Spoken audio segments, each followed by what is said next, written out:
Welcome and thank you for listening to the DFRI podcast. Your ongoing support help us to continue promoting great employee relations in the workplace. Visit dfrihr.com/free trial and allow us to answer your questions free for 30 days.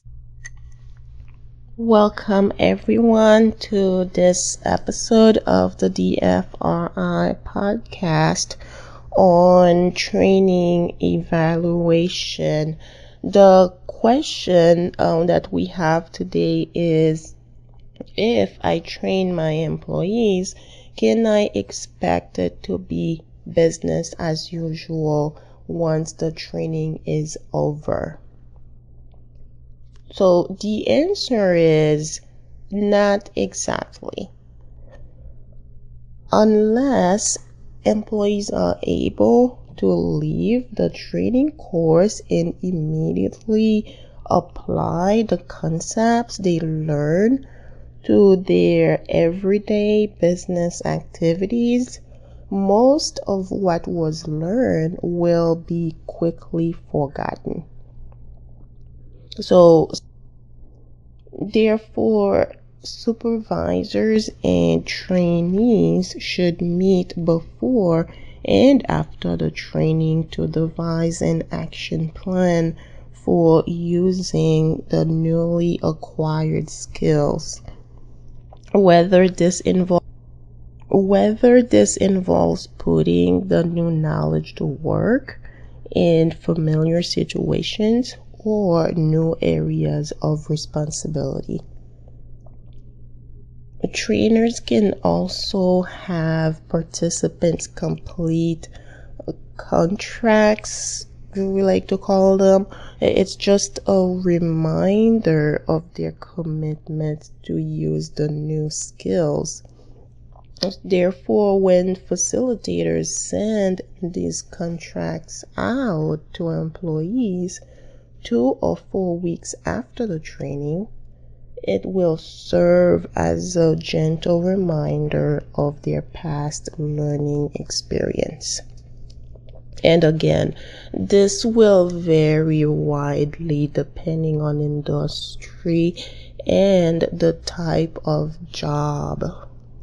For example, for my manufacturing line employees, many of them do not have access to a computer or email where they're going to receive that information, but there are ways that it can be adjusted.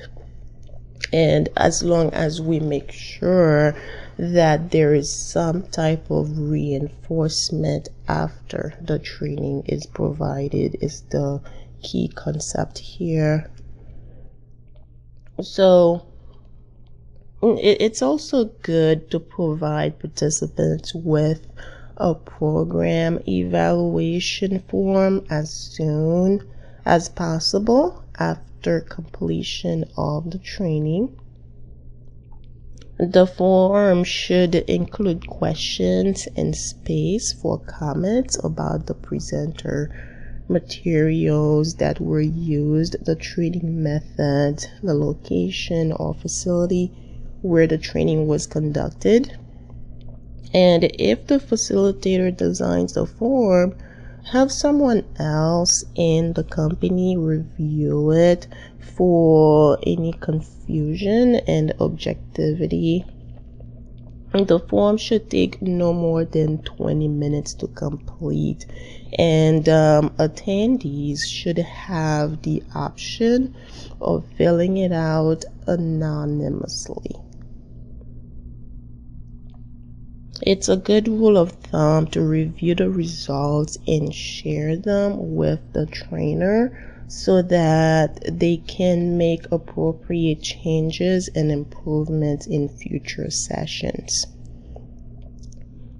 Now, something else to keep in mind with these forms is the likeliness of them providing any real areas for improvement is sometimes questionable, because you have employees or people who attend the training who is more likely to rate the trainer simply based on the fact that they like the person, but not necessarily based on the content and value that was delivered during the training.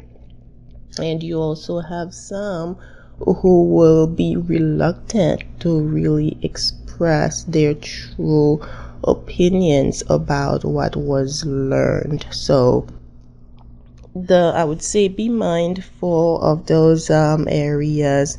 And of course, the very best way to assess the outcome of training is by measuring the success in the long term. So the measures of success for the program should be the ones you identified before the training began.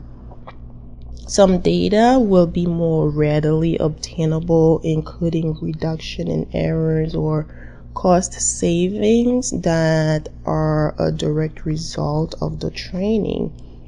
Others, such as reduction in turnover or cost per hire, will take longer to evaluate. So it's great to keep those in mind, and this goes way beyond the checklist that is completed immediately after the training is done.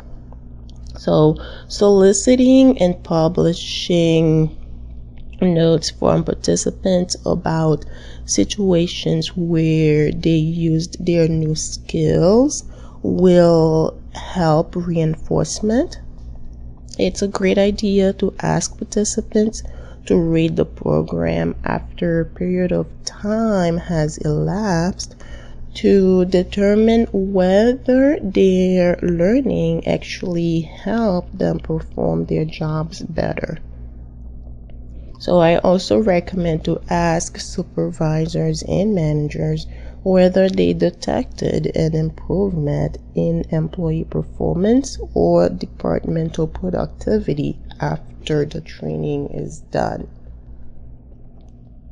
So you also have reports by observers of the program who were not active participants that can help you analyze success as well. A trainer summary that includes recommendations for changes to the next program or audience will make subsequent offerings even better. So overall, it's great to build up on successes in your training function.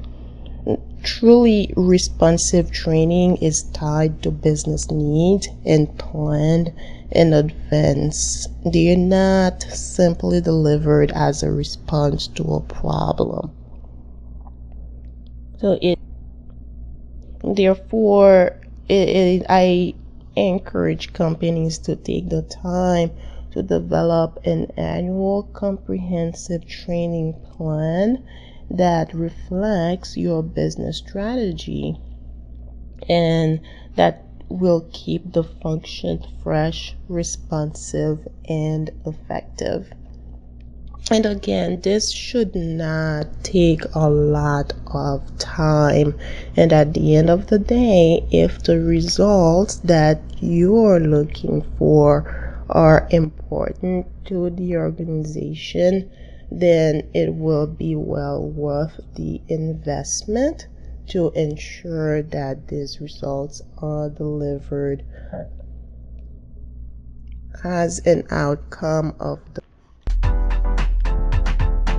Amazon bestsellers, The Development Alternative, and The Line Manager are now available for corporate discount on bulk orders. To get your copies now, call 877-803-3486. training.